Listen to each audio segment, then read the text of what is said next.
Now, let me show you where Allah actually pleasures Muhammad. So not only are Muslims to seek the pleasure of Allah and Muhammad, the Quran says that Allah himself is in the business of pleasuring Muhammad, pleasing Muhammad. Are you ready for those verses? How many guys are ready? Put them on. Yoo-hoo! All right, let's go. Chapter 93, verses 5 to 8.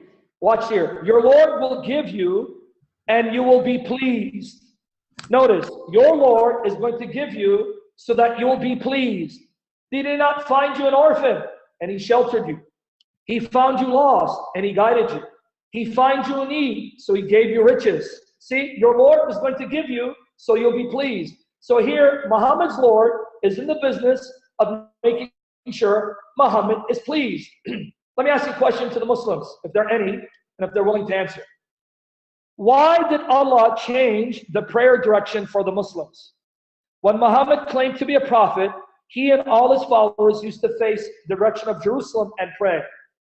But then, about 17 to 18 months after Muhammad settled in Medina, Allah changed the direction from Jerusalem to Mecca, to the Kaaba. Why did Allah change the direction of prayer for the Muslims? Notice what Michael said. God is sovereign? That's not the answer. The answer, according to your Quran, is because he wanted to please Muhammad. So the reason why Allah changed the prayer direction is because he didn't want to disappoint Muhammad. He wanted to satisfy him. Don't believe me? Chapter 2, verse 144. Ha ha ha, LOL, right back at you, my friend. Chapter 2, verse 144. We have seen thee, O Prophet, often turn thy face towards heaven for guidance. Now we shall indeed make you turn in prayer in a direction which will fulfill your desire. Wow. So Islam is not about fulfilling the desire of Allah. Islam is about fulfilling the desire of Muhammad. Because Allah just said to Muhammad, because Michael believes Allah was speaking, his God was speaking, we will now change the direction of prayer to fulfill your desire. Notice what this guy did. He was because the Jews disbelieved. Again, I will give you $1 million where your Quran says that. You give me the verse, Muhammad Assad. Here you go, Muhammad Assad. Does it say we change the direction because of the disbelief of the Jews, or because this is what you desired, so we gave you your desire? Did you guys see that passage? Let me read another translation. This is from N.J. Dawood. Here goes. Many a time have we seen you turn your face towards the sky. We will make you turn towards a qiblah that will please you. Oh, wow. Please you. Really? Let me give it to you. Guys, what does that sound like? Does that sound like Allah's in the business of making sure Muhammad is pleased? There you go. Right? Could it be any clearer that even Allah himself is in the business of making Muhammad happy? Allah himself is in the business of making Muhammad happy. I just gave it to you. Isaiah chapter 2, verse 144 and 93, chapter 93, verses 5 to 8. So far, you with me, or did you guys abandon ship? Still not convinced that Allah is in the business of satisfying Muhammad? Still not convinced? I love this one. Let's ask Michael a question, if he'll answer. According to your Quran, how many wives can you have if you're fair with them? Michael, how many wives can you have if you're fair with them? Man, this guy, unbelievable. This guy, again, either he's an ignoramus, he doesn't know his Quran, or he's a liar or deceiver. That's not what chapter 4, verse 3 says. You can have up to 4 wives if you can deal fairly with them. Why would you lie in our face? When your Quran, Surah an-Nisa, chapter 4, verse 3. I said I wasn't going to waste my time with this guy, but you can see I broke my word. Anyway, we all know that according to the Quran, you can only have up to 4 wives, provided that you deal fairly with them, right? Not so with Muhammad. According to Surah 33, 50 to 51, Muhammad was an exception. Everyone, right, who follows Allah can only have up to 4 wives. But you, Muhammad, will give you special privileges. Let me read it. Chapter 33, 50 to 51. Watch. It's a long one, but I have to read it. 33, 50 to 51. O Prophet, we have made lawful for you the wives to whom you have already given their dowry, and the one who is committed to you by oath, as granted to you by Allah, and the daughters of your father's brothers, and the daughters of your father's sisters, and the daughters of your mother's brothers, and the daughters of your mother's sisters, of whom they have immigrated with you.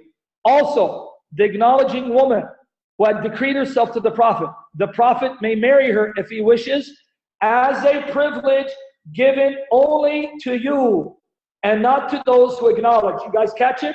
I give you, Muhammad, this privilege, no one else. Now let me explain what it means here.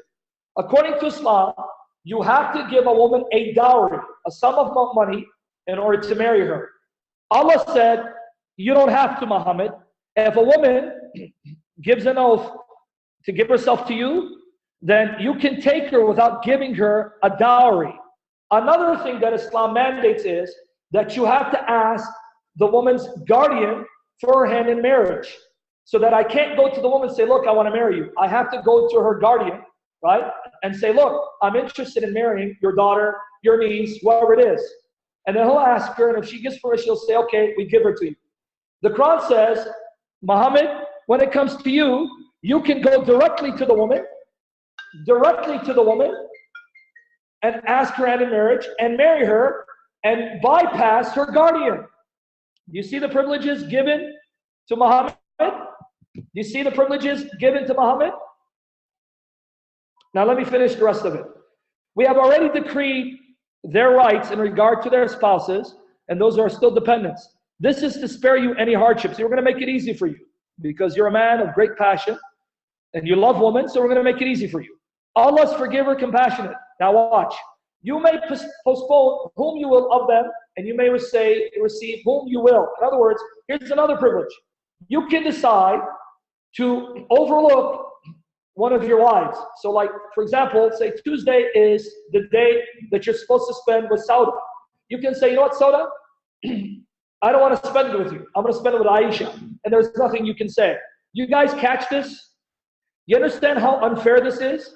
It's saying to Muhammad, you, Muhammad, can't postpone, right, being with any of your wives, and you can be with any of your wives as much as you want, as long as your heart desires. Something given only to Muhammad. Guys, let it sink in. These privileges that Muhammad arrogated to himself. You may postpone whom you will of them, and you may receive whom you will. So Muhammad says, you know what, Sauda?